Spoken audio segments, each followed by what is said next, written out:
Hello dear students, today in this video we will discuss about the inflorescence in the angiosperms. The floral region of a plant consists of a collection of flowers which is called inflorescence. The inflorescence may be a terminal or an axillary. It may be branched or unbranched. So there are, on the basis of arrangement of flower on the floral axis, there are three types of inflorescence: racemose, cymose and special type of inflorescence. Now racemose are further divided into 13 categories as I have shown here.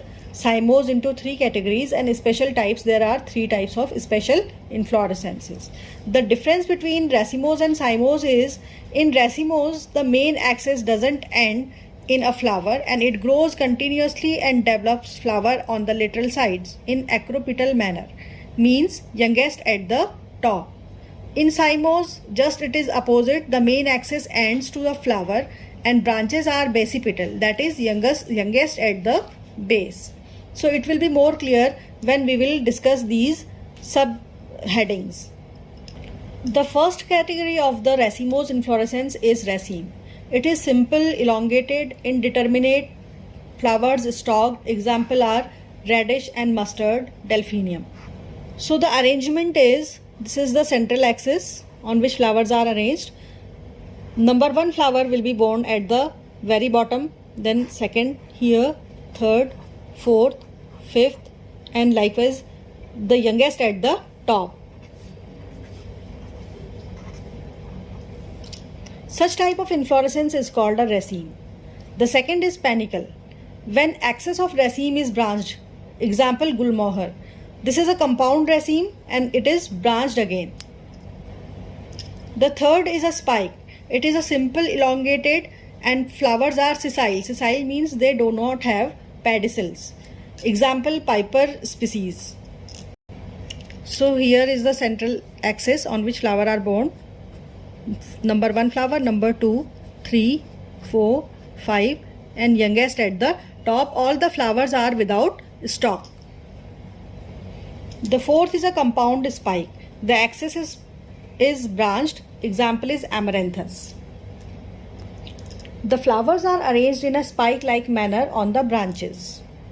Next is a spikelet. It is found in grasses and composed of a cluster of one or more flowers and their associated bracts.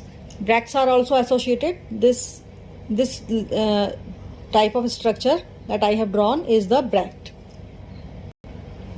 A catkin is a pendant spike of unisexual flowers. It is found in woody plants like morus and salix. The structure is like this. This is a pendant branch. Number 1 flower, number 2, then number 3, 4, 5, 6 and so on. Number 7th is a spadix. It is a thick fleshy spike surrounded by a spathe. This leafy structure which surrounds this inflorescence is a spathe, and now here the fleshy central column which bears the flower. At the bottom there are female flowers and at the top there are male flowers. Such type of inflorescence is seen in maize, corn, banana. The next is a corium. Here lower flowers have larger pedicels than the upper flowers, but all are brought at the same level, and this is found in candy tuft. This is the main central axis.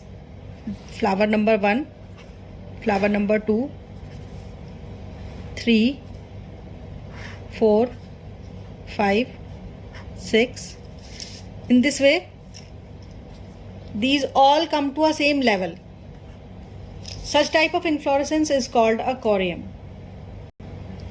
A further branched corium is called a compound corium. When this corium again branches, then it is called a compound corium. For example, Pyrus terminalis. The next type of inflorescence is umbel. It is a characteristic feature of the family Umbelliferae, and in this inflorescence flowers are stalked and are of equally arising from a same point. So it forms a globose umbrella-like structure, and examples are coriander. So this inflorescence looks like there is a single point from which flowers arise. This is one flower This is 2, 3, 4, 5, 6, 7, 8. So youngest flower which blooms at the last will be at the center at the top. Now the next is a compound umbel. This is a simple umbel. At a single point the pedicels are arranged.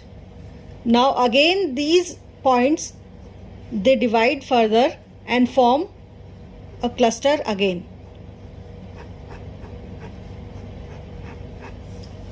So such type of inflorescence is called compound umbel. An example is ferula and coriander.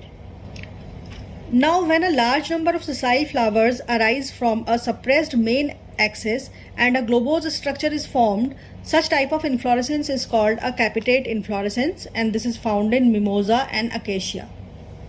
The last is the capitulum.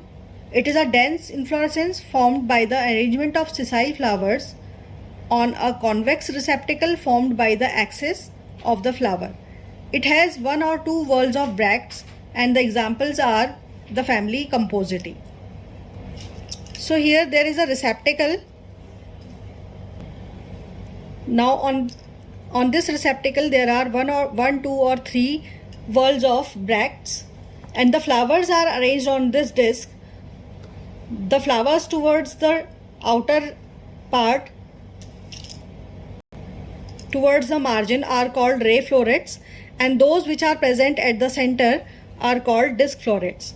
So it is an example of sunflower. I have made this sunflower in longitudinal section. Now the second category of inflorescence is cymose inflorescence. It is also called determinate type of inflorescence. Here the flowers are borne in basipetal manner, means the youngest at the bottom. It is further divided into uniparous, biparous and multiparous. A uniparous cymose inflorescence is also called a monochasial inflorescence.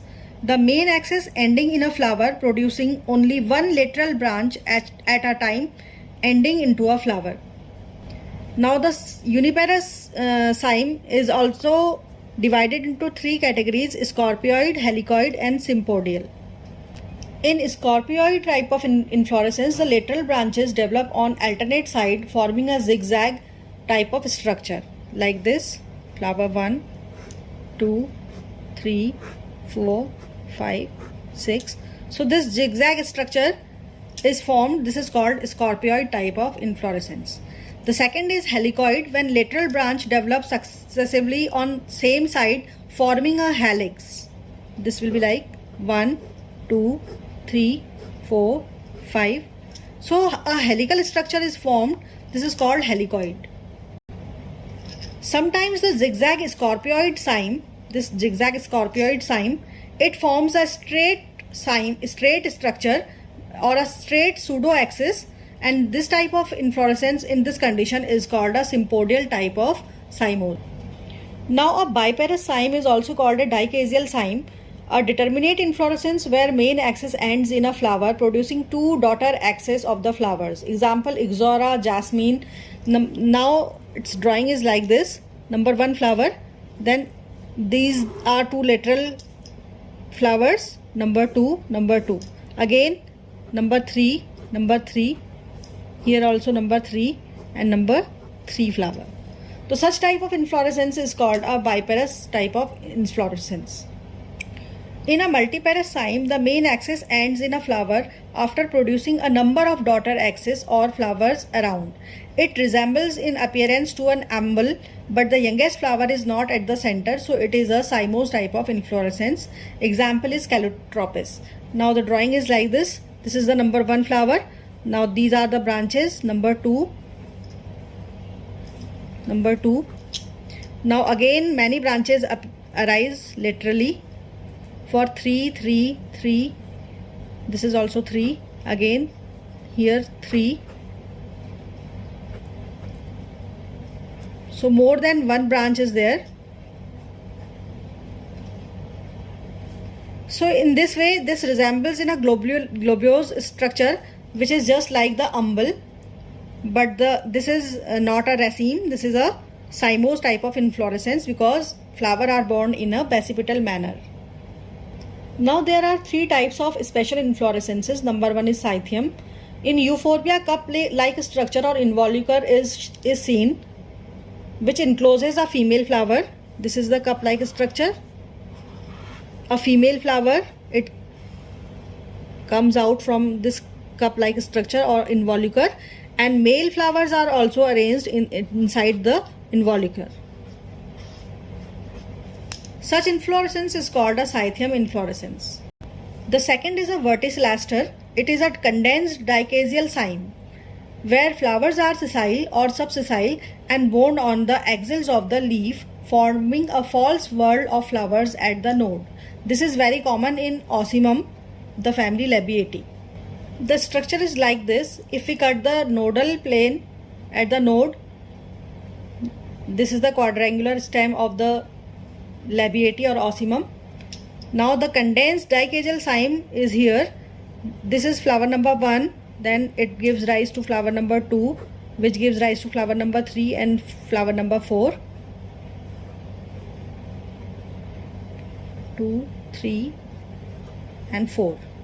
In this way, it is a condensed type of dicaseal cyme seen in Labiatae members. The third type of inflorescence is a hypanthodium.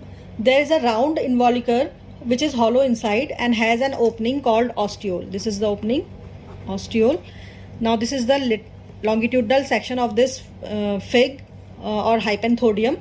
It is seen in the members of figs like ficus. Now the flowers, male flowers are arranged at the osteolar region. Here is the ostiole. All male flowers are arranged at the neck, and the female flowers are arranged at the bottom.